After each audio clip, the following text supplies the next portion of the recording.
that much. I mean, nearly 1 million people ended up with a copy of that. A, how did they get a copy? That's a good question. Yeah, it was. These were studio sessions that lasted 8 or 9 tracks, not completely produced yet. For whatever reason, you don't want to put it out. You call it quits for a second, and then this copy gets out, and you don't know how. No.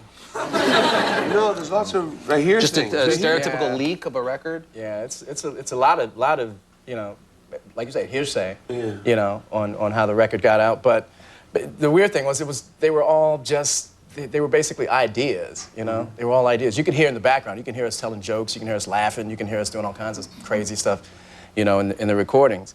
And it pissed us off, really pissed us off. And we heard that on the internet, you know, it's like, whoa. Right. You know, I thought it was a joke at first. I thought, you know, some kids got the record and they were just songs of somebody else, you know, some other band, and people like saying they had music of us. Right. But I downloaded it and it was exactly. Yeah, Carter, because Carter came, you came in and you said, I heard it. I heard it. It's there. It's and, us. You know, yeah, and the thing was that, you know, you can't, the frustrating position we were in was, you know, you don't want to say, no, bad people for liking us, you know, but at the same time you want to say, damn it. Yeah. And how it got out, you know, think about every album that comes out that there's a demand for now. It's almost impossible to stop them from getting out. Right. Yeah. You know, Eminem just put out a record, and he was supposed to have this special secret, like encryption that you couldn't, and that failed. And they failed. Yeah. I mean, is there anything that you can do? I mean, we couldn't even get a copy of your new record for this show. Our director. You can barely shoot your performances coming up because we couldn't get an album copy. Is that the idea? Hold on to it till it comes out? I think, and you know, the only absolutely safe way to do it is for us to go into a room and lock the door and never come out again.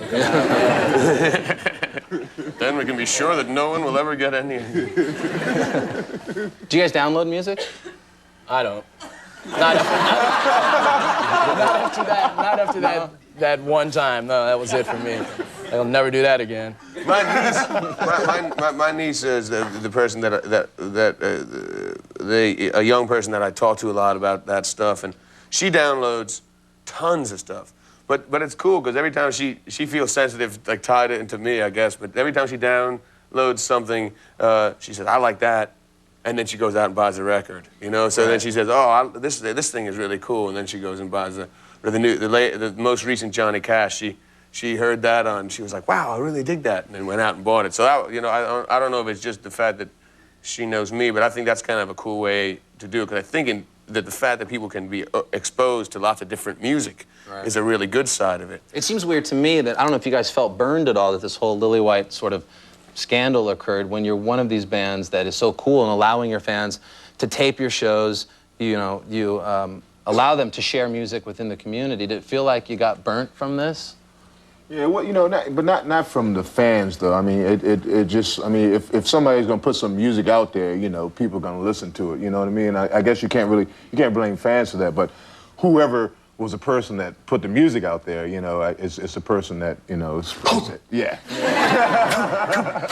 You know, There'll be a beating soon at a show. Yeah. I guess you don't play in a room. There's only, if you're at home, you probably can't tell. There's only 300 or 400 people here. You miss playing for such an intimate crowd?